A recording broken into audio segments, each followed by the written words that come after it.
Bueno, com deia, bon dia i anem a presentar un llibre de relats que es diu Punts de Vista, del company, amic i escriptor de Sueca, Enric Casado.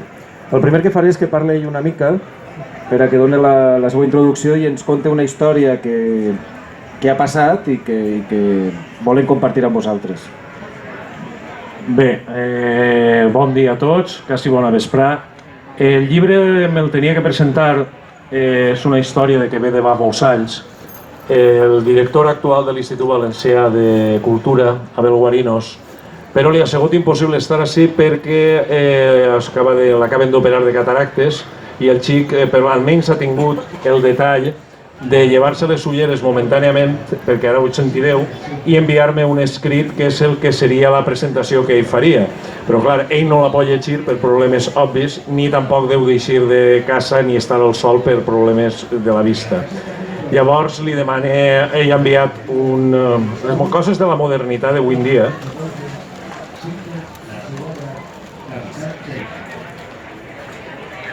Em sembla bé que el llisca l'editor, i tant que sí, el que tu fas és ben fet. Solament el deixé un WhatsApp per a desitjar-vos, com diguem en l'argot escènic, molta merda, que vaja bé i ja em contes després, que siga breument, 5 cèntims, com ha anat, i quan estiga una miqueta més recuperat d'este postoperatori ens fem aquest cafè en tranquil·litat i amb goig. Vinga, una abraçada. Val. Ara, simplement demanar-li a David que, per favor, llisca el text que mos ha enviat Abel, perquè a mi realment és que m'és impossible llegir-lo. Vull dir, en un principi volia llegir-lo jo, però he preferit que el llisca David. Val, i el que ens ha enviat Abel, que ben bé podria estar el pròleg del llibre, i segurament que en una segona reedició, que segur ja ho inclourem, no? L'Abel Guarinos ens diu: benvolgudes amigues i benvolguts amics. Una xicoteta operació de cataracta que s'ha avançat en el temps allò previst m'impedís acompanyar-vos aquest matí i estar al costat, darrere o davant de l'amic Enric Miquel Casado i amb tots els que conformen l'apassionada editorial El Petit Editor. Em feia una especial il·lusió presentar el llibre d'Enric perquè ell és de Sueca, com jo, però és una miqueta més vell que jo.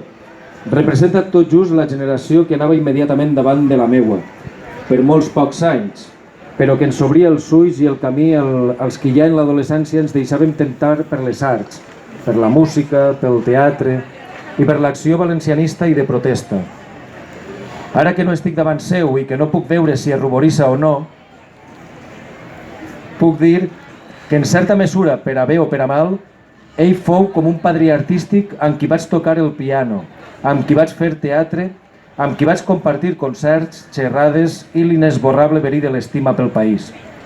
Fins i tot, darrerament, hem fet el joc d'ell prologar un llibre meu, L'arribada al portal, versió valenciana i molt sui generis d'una obra del dramaturg Josep Bernat i Baldoví, i jo prologar el seu llibre de la primera versió corregida i ortografiada d'un assaig fet en regla o qui no té la vespra no té la festa, del mateix Bernat i Baldoví.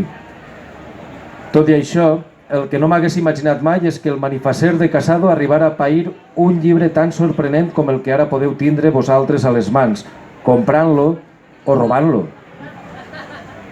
Jo solament he pogut llegir les primeres fotocòpies de la 50ena de meravelloses i desconcertants i comprenedores històries que conformen l'opuscle. No les he vistes enquadernades, però tant se val. Estic plenament convençut que la seva àgil i desconcertant prosa mereixia d'aquesta edició i que un públic ampli puga gaudir del goig de les grans històries en xicotetes càpsules, des de les que et fan palpitar en tan sols 3 línies, sí, 3 renglons, fins a les que ocupen 3 o 4 pàgines, com a molt. La lectura de les narracions que conformen punts de vista m'ha recordat, en el bon sentit de la paraula, l'emoció de la lectura de les històries de Pere Calders i Bioy Casares, si ens remetem a un passat recent, i a les de Quim Monzó i Urbà Lozano, si mirem entre els que també han treballat i treballen la condensació, el relat curt i la inquietant i inevitable sorpresa final. Promet llegir el llibre de bell nou, ara ja enquadernat. Només passen els pocs dies de recuperació que el meu ull dret necessita. i lamenti haver de tancar l'ordinador i no seguir escrivint pel risc que suposa que l'extraordinària doctora Alicia Solves, que és qui m'ha operat, estiga entre el públic i em faça un bon marmoló per estar escrivint en els dies del postoperatori. Moltes gràcies a Enric Casado per fer-nos somiar amb les seues narracions i moltes gràcies a tots vosaltres per haver aguantat estoicament les paraules d'un que no hi és. Abel Guarinos. Per aquest opuscle, per aquest llibre, ell diu opuscle, però és un llibre de relats anomenat Punts de Vista, no? També per a mi és molt complicat el fer una presentació, si ja de fet és difícil parlar dels llibres que ho edita i dels autors als que ho publica, més difícil també es fa, més complicat és quan a més hi ha uns llaços d'estima i d'amistat vertadera des de fa anys i que d'alguna manera també fan que l'editor siga editor amic, editor company, editor company de lluites i de paraules, i això la veritat és que parlar-ho en públic és complicat. Sí que és cert que una de les coses certes, redundantment, és que jo li agraïs molt a Enric que aquest llibre que van començar a parlar fa un parell d'anys ja, com diu l'anunci allà per el 2016, no? Aquest llibre per fi siga una realitat i no siga l'únic, no? Perquè tenim altres projectes, però sí que siga el primer després una llarga i fructífera relació editorial. I punts de vista, què és punts de vista? A mi m'agrada llegir la sinopsi perquè crec que és reflexat. Si no és així, m'ho corregises. Però sí que reflexar què és allò, quins són els punts de vista i sobre què va el llibre, no? Perquè diu que potser no ens recordem dels 15 minuts que alguna vegada hem passat dintre d'uns provadors sense provar-nos res. Potser estranyem silencis de 2 mesos. Potser no vulguem anar a veure la nostra amant un dilluns de matí. Fins i tot potser que ens despertem en un llit que no reconeixem com el nostre i ens mirem a l'espill i veiem una altra persona. Tantes coses poden ser en aquesta vida que ens resulta confós si no ens resulta res extraordinari. Però tot depèn del prisma en què es mira la cosa. Tot revesteix el caràcter que hom li vulga donar, perquè en aquesta vida existeixen diferents punts de vista sobre les mateixes coses i sobre els mateixos fets ocorreguts.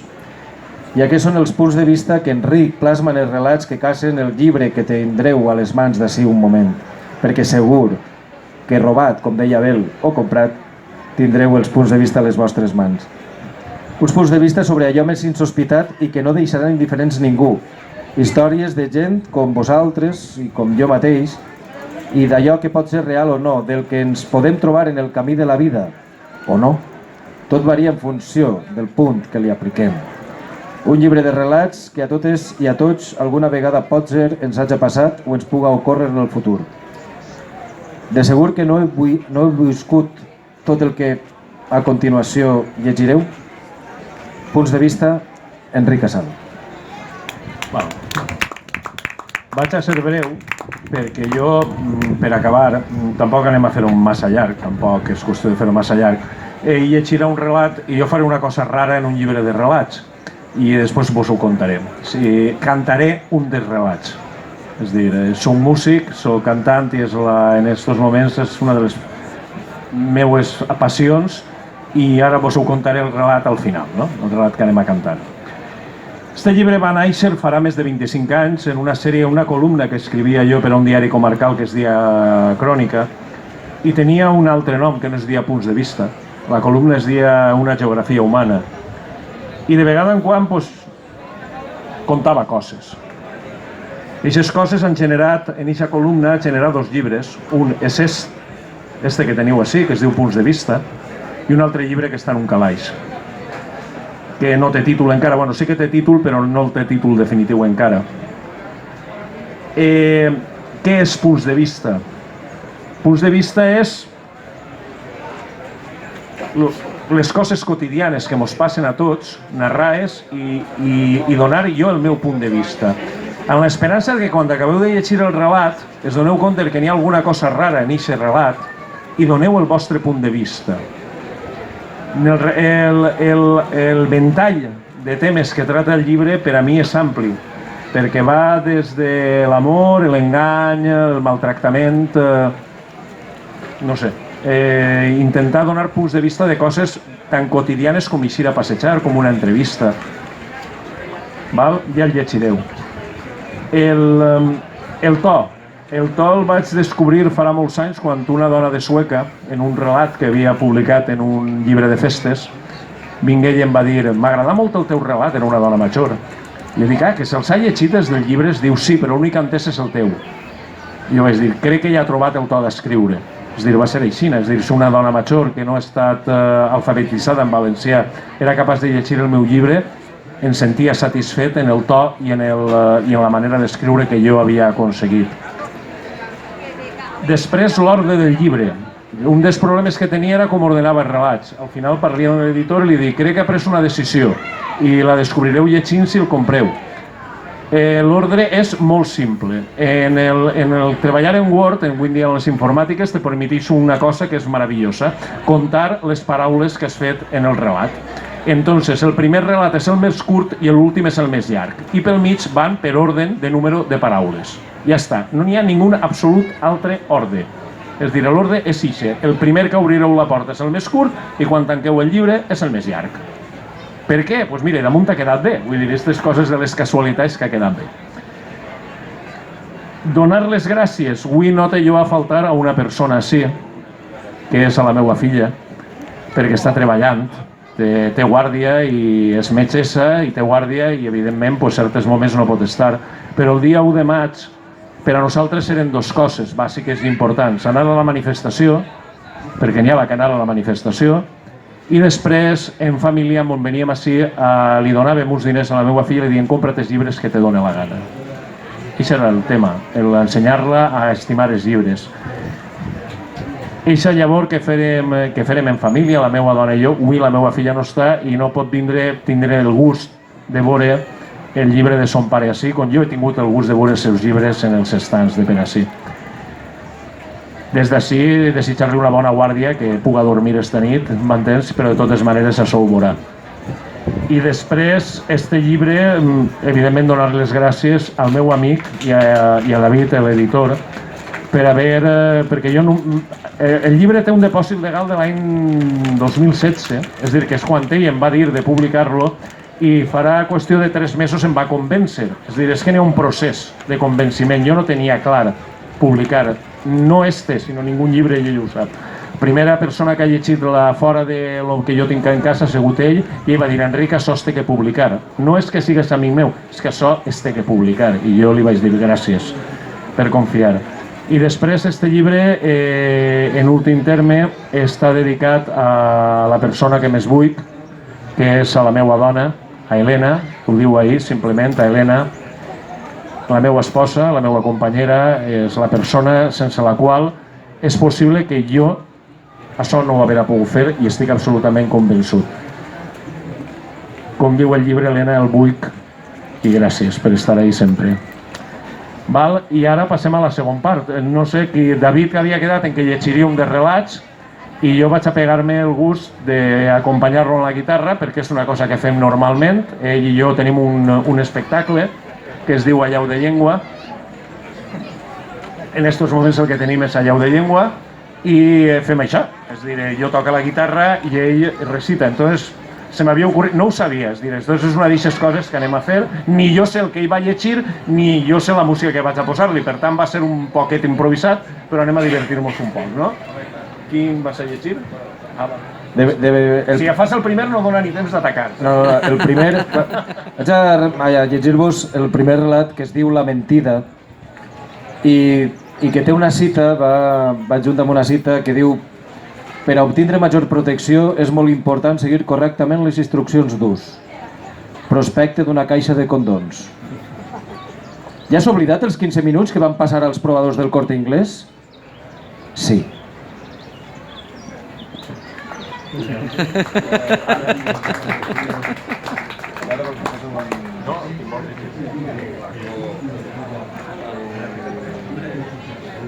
Un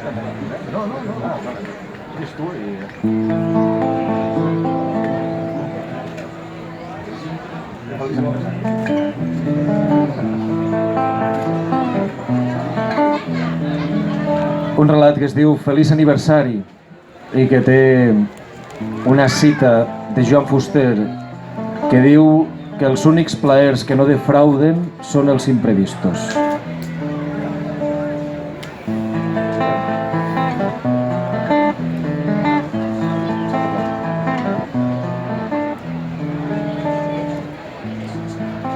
El dia del teu aniversari, com altres aniversaris, telefonaràs al matí a una agència i concertaràs una cita amb un escort. Les teues exigències seran precises. Haurà de tindre unes característiques físiques concretes, vestir d'una manera determinada. T'acompanyarà durant tot el dia a tots els llocs on tu vagis. No intentarà obrir una conversació. No farà preguntes. I no esperarà en cap moment res de tu. Ni una sola paraula. Serà la parella perfecta de 6 de la vesprada a 6 de la matinada. L'esperaràs en el bar d'un hotel, en una taula al costat d'una finestra llegint el diari, prenent una copa i convençut que no et molestarà ningú amb absurdes conversacions sobre l'oratge o sobre la política local.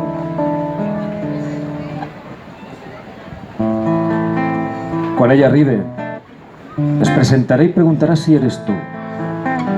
Li contestaràs amb un monosíl·lab, única vegada que li dirigiràs la paraula. Seurà al teu costat, encreuarà les cames, no et dirà res més. No demanarà res per prendre i esperarà que tu acabes de llegir. Serà morena, de pèl llarg i llis, i pell blanca. Les seues mesures seran perfectes i amb sabates de tacons d'agulla no superarà el 1,70 m. Portarà un vestit en negre de seda. L'alçària de la falda just sobre els genolls i una lleugera jaqueta roja li cobrirà els muscles. Anirà escotada i la seva roba interior es limitarà a una minúscula tanga negra.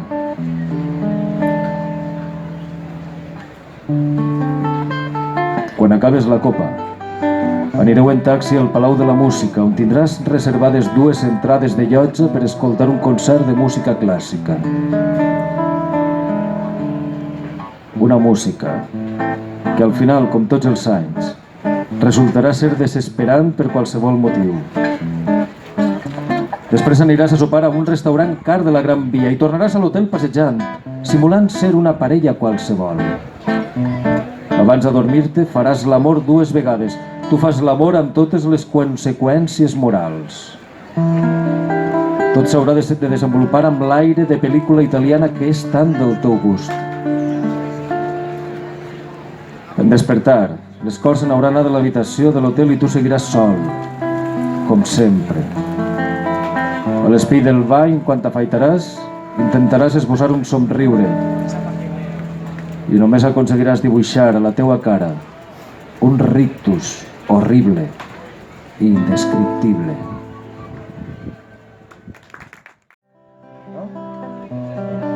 No? Dani? Más o menos? Vale. El passeig pel parc.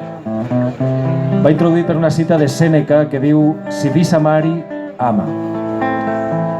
Que vol dir més o menys que si vols estimar, folla. Bueno, això no ho va dir Sèneca, això ho dic jo.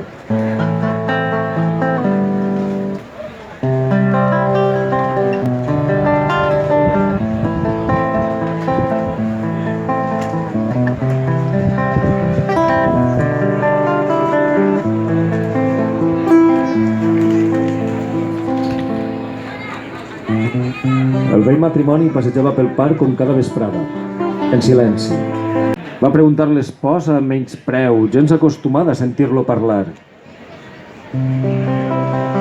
Que et vull, va repetir l'espòs, intentant dir-ho amb un to amorós que no recordava. Mira, però em misses ara. Això li ho hauràs dit a totes, va contestar ella sense ni tan sols girar la mirada. Amor meu, tu has sigut l'única dona en la meua vida. I creus que això em conforta? Al contrari. Hauria sigut un consol saber que en aquest món hi han hagut més idiotes com jo que han trobat alguna cosa en tu i també haurien estat disposades a suportar-te. I seguirem passejant durant molts i molts anys, però a partir d'aquell moment, en un massís i perenne silenci.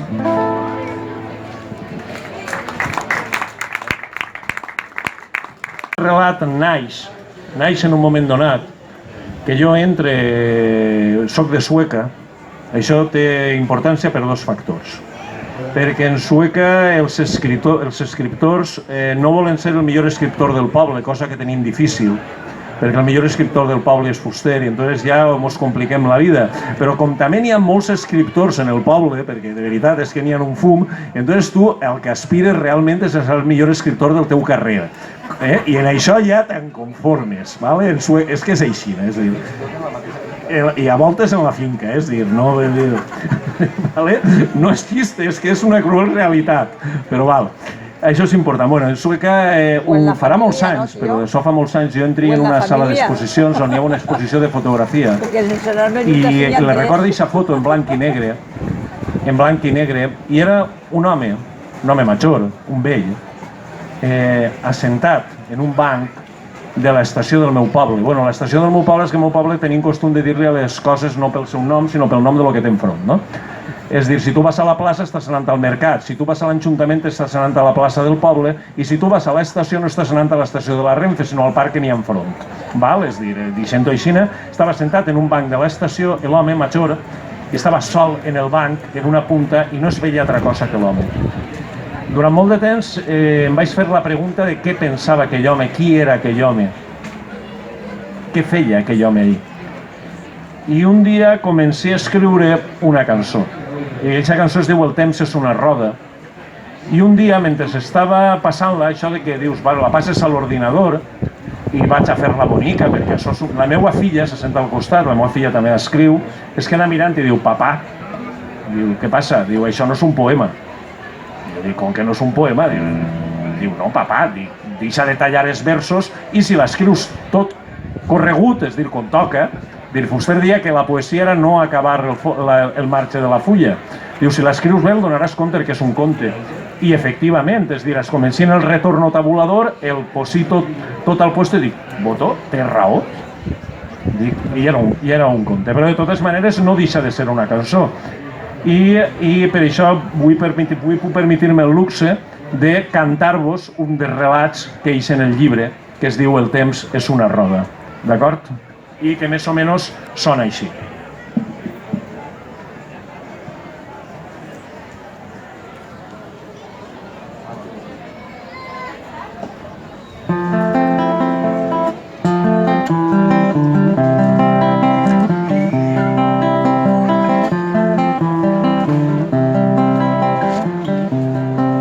En un banc del parc de l'estació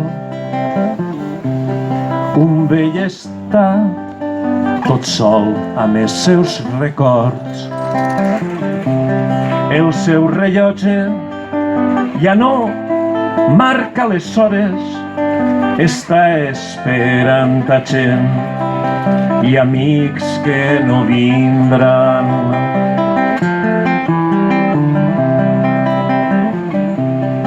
En el seu front es llig la soledat, es va fer vell i els fills varen marxar. I el gran amor de tota una vida, la mort se'l va emportar un diumenge sense avisar. I ara ja sap que el temps és una roda, que roda, roda i roda sense parar, i ha d'arribar qualsevol dia i no avisa mai.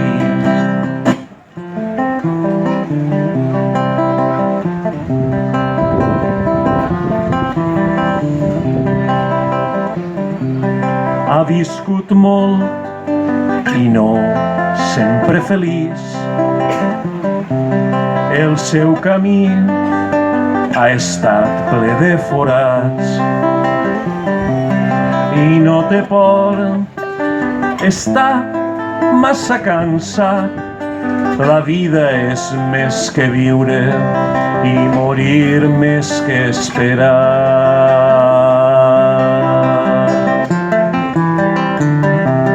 I ara ja sap que el temps és una roda que roda, roda i roda sense parar i ha d'arribar qualsevol dia i no avisa mai.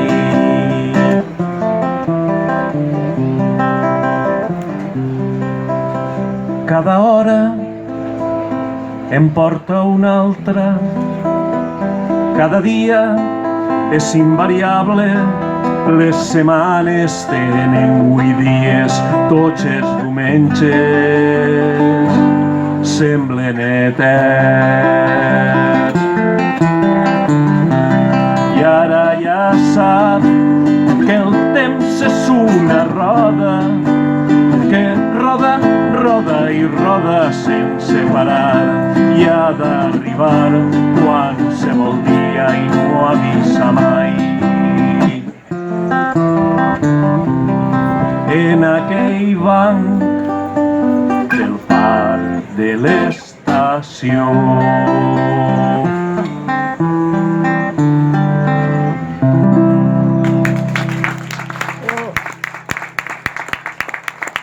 bé, com no veig així, en quina paret el poden trobar? Perquè és l'únic que no sé.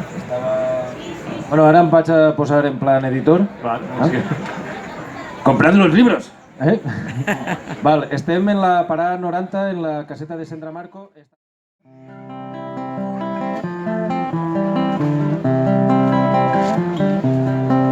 En un banc del parc de l'estació un vell està tot sol amb els seus records.